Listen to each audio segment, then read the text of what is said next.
My ex-wife attacked me in front of my daughter and was arrested. I regret forgiving her. A few months back, my ex-wife came into my house and strangled me while I was holding my daughter, 2F, in my arms. Now, I'm struggling with PTSD, depression, and anxiety, and it feels like my inner and outer world is falling apart. I have great resources and support systems and everything I should need to get it together, but I just can't. It all started when we had gotten into an argument about enrolling her into a private daycare school a few days prior to the incident. She decided to sign her up without my consent, in violation of our original co-parenting plan. It's frustrating to think that a somewhat small incident led to all of this. I confronted her saying I wouldn't be taking her to the school because I did not consent. There is also a religious aspect to this school, and as my ex and I are both atheists, this bothered me. I tried calling the school to disenroll her, but they required both parents' consent to do so. Why they didn't require the same to enroll is beyond me. On our switch-off day, my ex came by my house to pick up my daughter as usual. This was our marital home that we were in the process of selling. In our parenting plan, I stupidly allowed her access to the house, so she could watch our daughter in a familiar place while the house was being sold. My ex would sometimes give me a heads up, but would usually just show up at the house and let herself in and wait around until my little one was ready.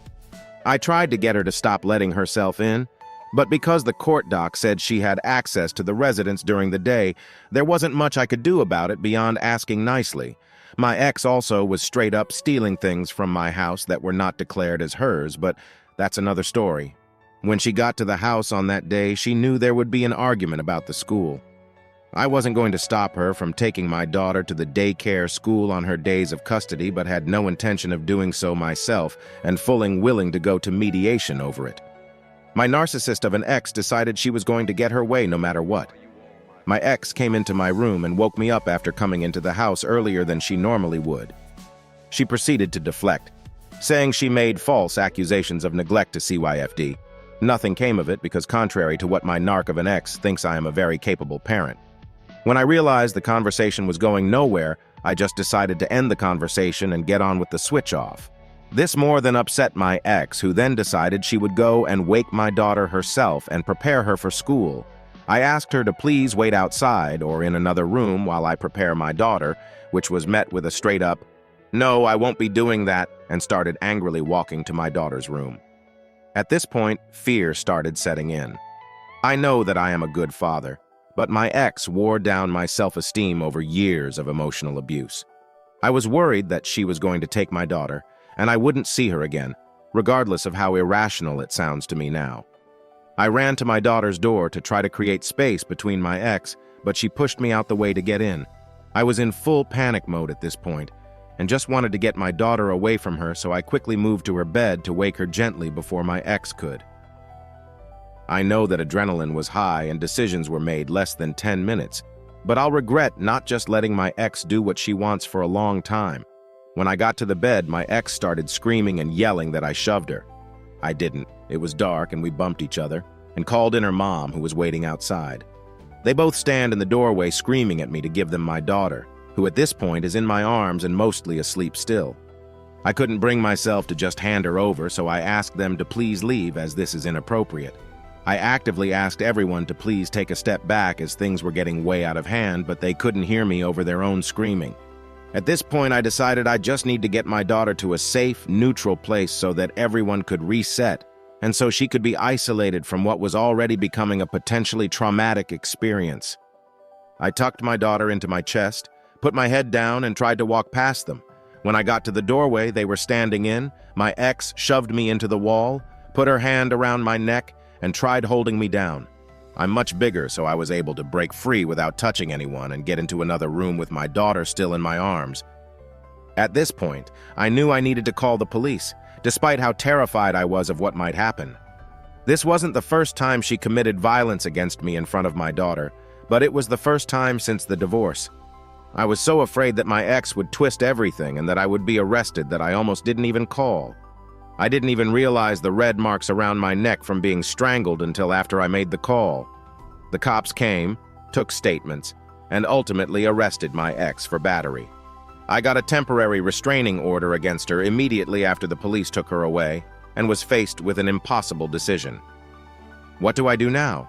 I didn't want to fight for full custody. It's important for a developing child to have their parents in their life. It's also important that this kind of abuse never gets transferred to my daughter and that she never has to be exposed to something like this ever again. In the end, I decided to drop the restraining order, put some protections in place for my daughter and I, and try to build some semblance of a normal life for her. I regret doing this immensely. Since then, my ex has steamrolled me, made random accusations with zero basis, and had her lawyer harass me knowing that I can't afford an indefinite retainer her because I don't have rich family members to help me like she does. To top it off, now she apparently wants to start van living by using her money from the sale of our old house. I don't even know where to start here, but living out of a van is no way for a child to live or grow up. If she wants to do it on her own, I literally don't care, but I'll be damned before I let her subject my daughter to that kind of life. I feel like there is no end in sight, and I question every single decision I made leading up to that day, in the moment, and afterwards.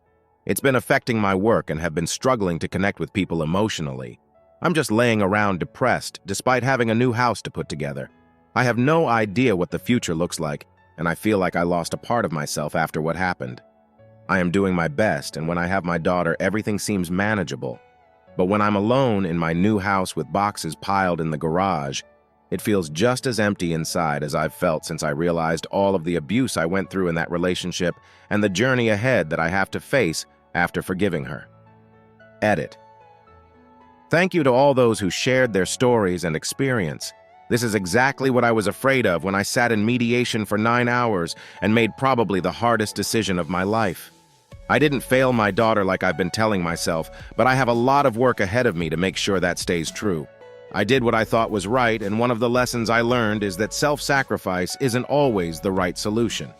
For those who mentioned it, I have been in therapy since before the divorce. My mental health was improving significantly until the assault happened.